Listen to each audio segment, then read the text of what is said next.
क्या बहू हो जाने से बेटी की अपने माता पिता के लिए जिम्मेदारियां खत्म हो जाती हैं? बेटा कब आ रहे हो? बहन की शादी में 1 ही हफ्ता रह गया है। बस माँ 1 या 2 दिन में आ जाएंगे। सपना और नवीन जी के एक बेटा रोहित और बेटी नीरू है। रोहित की शादी 1 साल पहले ही रंजना से हुई थी। दोनों दिल्ली में नौकरी करते थे।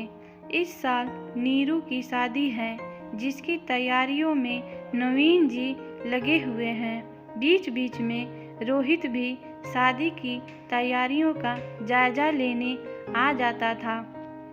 मम्मी जी, आपके या नीरू के लिए कुछ सामान लाना है तो मैं लेती आऊँगी, आप बता दीजिए। रोहित के हाथ से फ़ोन लेती हुई रंजना बोली, नहीं बेटा, बस तुम अपनी तैयारी करके आना। यहाँ तुम्हें कुछ लेने का समय नहीं मिलेगा। मम्मी जी, मैंने तो हर फंक्शन में पहनने के लिए ड्रेसेस ले ली हैं।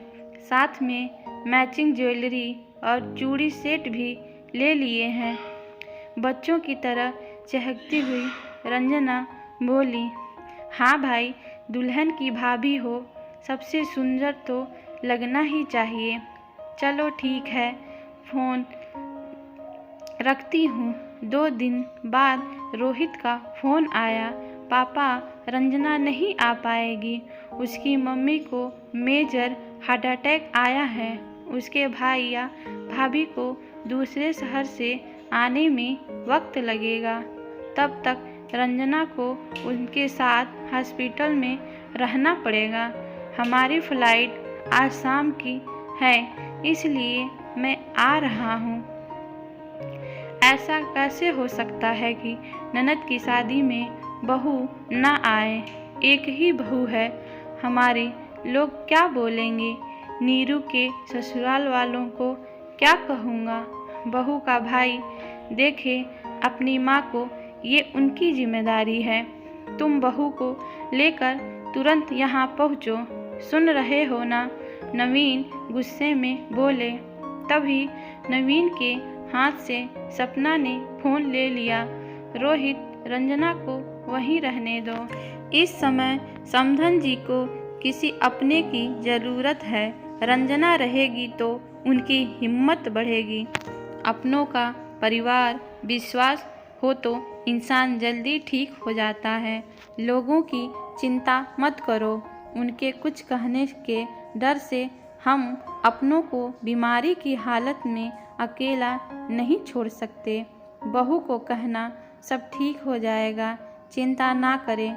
सपना के ऐसा कहने से नवीन की नाराज़गी और बढ़ गई।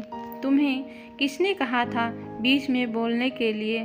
तुम्हें न कोई जानता है न पहचानता है। लोगों के सवालों का जवाब तो मुझे देना पड़ेगा।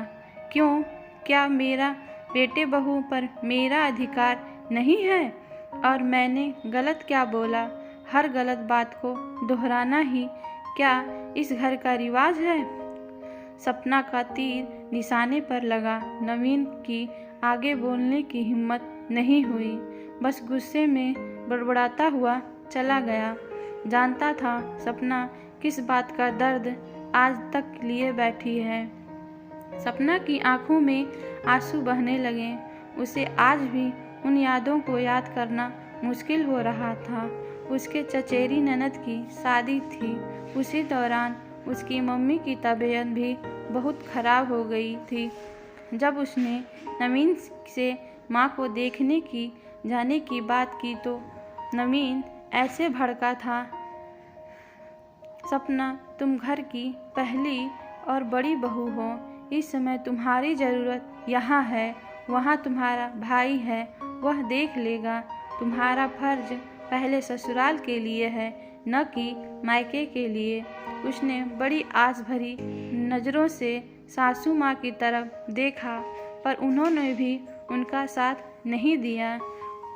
पूरी शादी में अपने आंसुओं को छिपाकर होठों पर मुस्कान बिखेरना कितना मुश्किल था। वही जानती है। अगले दिन उसे अपने मम्मी के देहांत की खबर मिली। ऐसा नहीं था कि वह बहू के न आने से दुखी नहीं थी, लेकिन फिर भी वह चाहती थी कि रंजना अपनी माँ के पास रहे, क्योंकि माँ सिर्फ बेटे की जिम्मेदारी नहीं होती है। आज भी उसकी आंखों में आंसू थे, मगर उसे खुशी थी कि उसने अपने बहू का साथ दिया। उसकी बहू को उस दर्द से नहीं गुजरना पड़ा जो उसने स्वयं भोगा था, लेकिन ये बात वह अभी भी समझने में असमर्थ थी कि बहू हो जाने से बेटी की अपने माता पिता के लिए जिम्मेदारियां खत्म कैसे हो जाती हैं। अगर आपको हमारी कहानी अच्छी लगती हो तो प्लीज़ हमें कमेंट करके ज़रूर बताइए। धन्यवाद।